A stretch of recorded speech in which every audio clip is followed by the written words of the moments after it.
Salah satu keistimewaan Ramadan adalah karena di dalamnya terdapat satu malam yang mempunyai bobot khairun min alfi syahrin.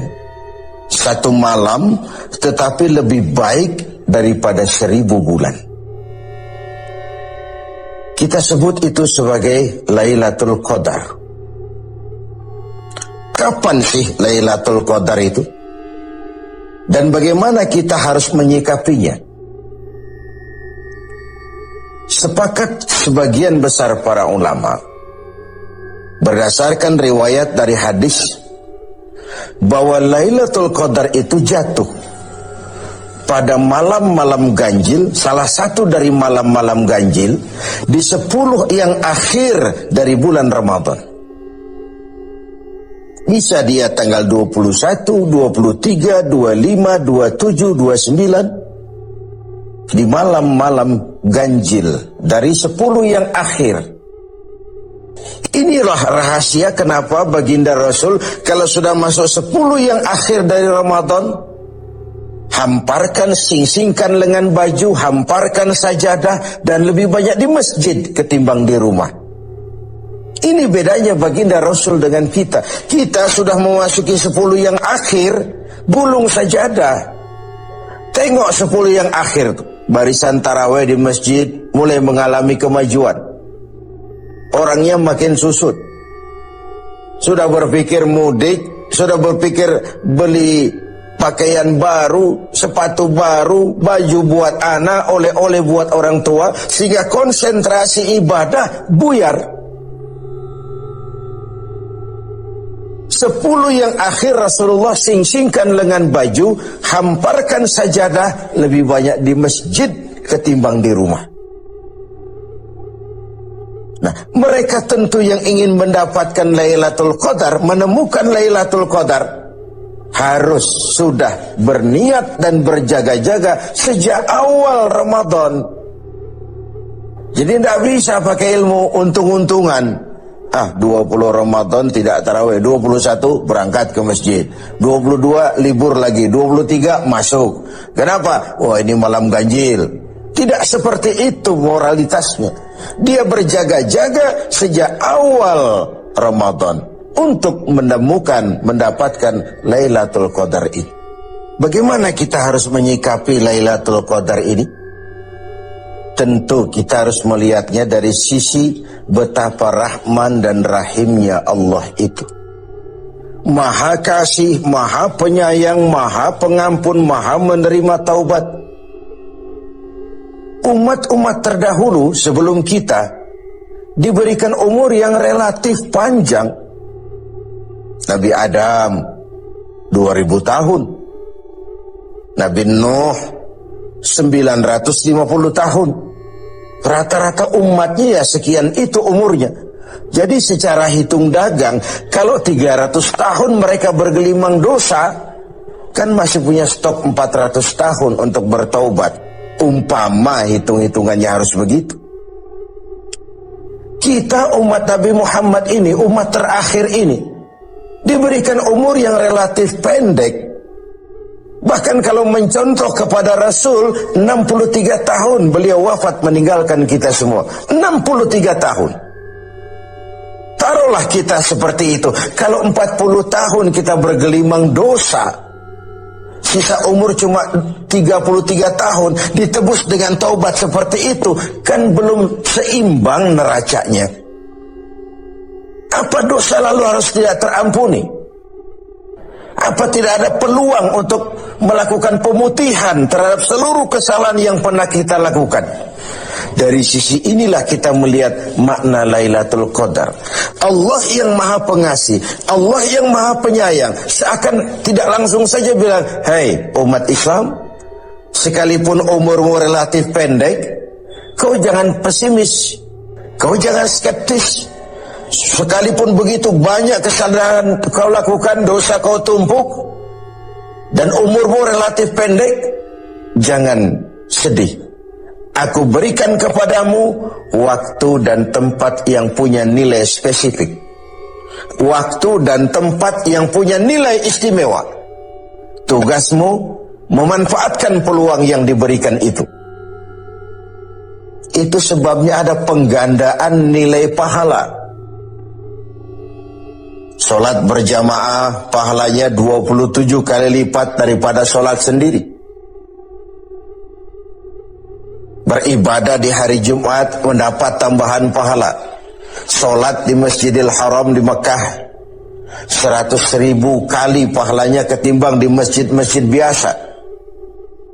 Itu tidak lalu berarti sudah sholat di sana lalu berhenti lagi sholat di mana-mana karena merasa sudah banyak stok, sudah punya banyak devisa. Bukan itu pengertiannya. Ada ruang dan waktu yang punya nilai istimewa. Kalau kita pandai memanfaatkannya, maka nilai lipat-kelipatan dari ibadah kita itu diberikan oleh Allah Subhanahu wa ta'ala. Itulah sebabnya Allah menyediakan ada bulan istimewa Ramadan, ada hari istimewa Jumat, ada waktu istimewa sepertiga malam yang akhir, ada tempat istimewa Arafah, Mina, Multazam, Raudhah, Zamzam. Ada waktu yaitu Lailatul Qadar. Satu malam lebih baik dari 1000 bulan. 1000 bulan itu kan 83 tahun. Dan jarang orang sekarang yang mencapai umur 83 tahun. Yang kedua, kita harus melihat Lailatul Qadar ini dari perspektif kita sebagai manusia. Tidak ada orang yang tidak pernah salah. Sengaja atau tidak, kecil atau besar, khilaf atau terpaksa, setiap kita mesti pernah melakukan kesalahan. Ya kepada sesama manusia, ya juga kepada Allah. Salah kita kepada Allah, kita bertaubat langsung kepadanya. Sampai-sampai di hadis kursi dikatakan, "Lau amiltumul khataya hatta mala'atis sama, thumma nadimtum fataballahu alaikum." Kalaupun kamu berbuat dosa, penuh langit dengan dosamu, kemudian kamu menyesal, bertaubat, Allah pasti akan menerima taubat kamu. Lalu bagaimana sih taubat yang sebenarnya itu? Kata para ulama, taubat yang sebenarnya itu pertama, meninggalkan perbuatan jahat. Yang kedua, berjanji tidak akan pernah mengulanginya lagi. Yang ketiga, menyesal pernah melakukannya. Inilah 3 syarat utama. Pertama, meninggalkan perbuatan jahat itu. Bertaubat dari minuman, tinggalkan total. Bertaubat dari judi, tinggalkan total. Bertaubat kepada Allah dari melakukan maksiat, tinggalkan secara total. Meninggalkan perbuatan jahat. Dan total, tidak angin-anginan.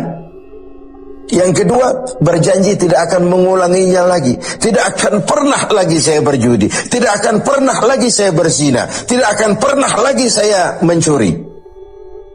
Berjanji tidak akan mengulangi. Dan yang ketiga, menyesal telah pernah melakukan itu. Bukankah kadang-kadang kita berkata, saya sekarang sudah tua, dulu waktu muda saya sudah puas. Bukan menyesal, puas.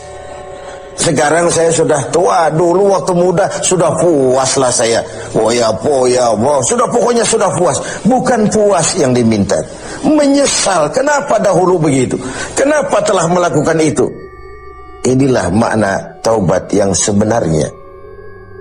Pemirsa yang berbahagia, orang yang beribadah Ramadan dengan baik, melaksanakan taubat dengan benar, diterima taubatnya, pantas dia keluar dari Ramadan, masuk 1 Syawal, pantas jika ia masuk dalam golongan minal aidin wal faizin, masuk dalam golongan orang yang kembali kemana? Kembali kepada fitrah, suci, bersih, seperti bayi baru dilahirkan oleh ibunya, tidak punya dosa kepada Allah, lantaran sudah dilebur oleh ibadah dan taubatnya di bulan Ramadan. Wal faizin, dan termasuk ke dalam golongan orang-orang yang beruntung. Tidak dalam artian yang materialistis, tapi dalam artian memperoleh keberkahan dalam hidup dan keberuntungan di dunia, lebih-lebih di akhirat nanti. Inilah Ramadan, di mana kita selalu mencari nilai tambah dari setiap amal yang kita lakukan, karena umur yang diberikan relatif pendek, dosa yang kita kerjakan relatif banyak. Kalau neracanya tidak diimbangi dengan upaya mencari nilai tambah tadi, boleh jadi tidak akan ada keseimbangan dalam neraca hitung-hitungan kita di hadapan Allah Subhanahu wa ta'ala. Padahal seimbang saja sudah rugi. Kita ingin masuk dalam fa'amman sakulat mawazinuhu, orang yang berat timbangan kebaikannya, bukan yang berat timbangan kejahatannya. Adanya nilai keseimbangan ini akan membawa kita kepada keberuntungan di padang mahsyar kelak, di pengadilan Qadhi Rabbul Jalil. Oleh karena itu, dalam setiap langkah di Ramadan, mengisi Ramadan ini, kita tetap berupaya mencari nilai tambah dari suatu amal. Dan amalan itu, bagaimanapun baiknya sudah kita kerjakan, tetap mengacu kepada fa'idha farauta fansab. Kalau sudah selesai kau kerjakan satu perbuatan, sing-singkan lengan bajumu, bersiaplah untuk tugas berikutnya.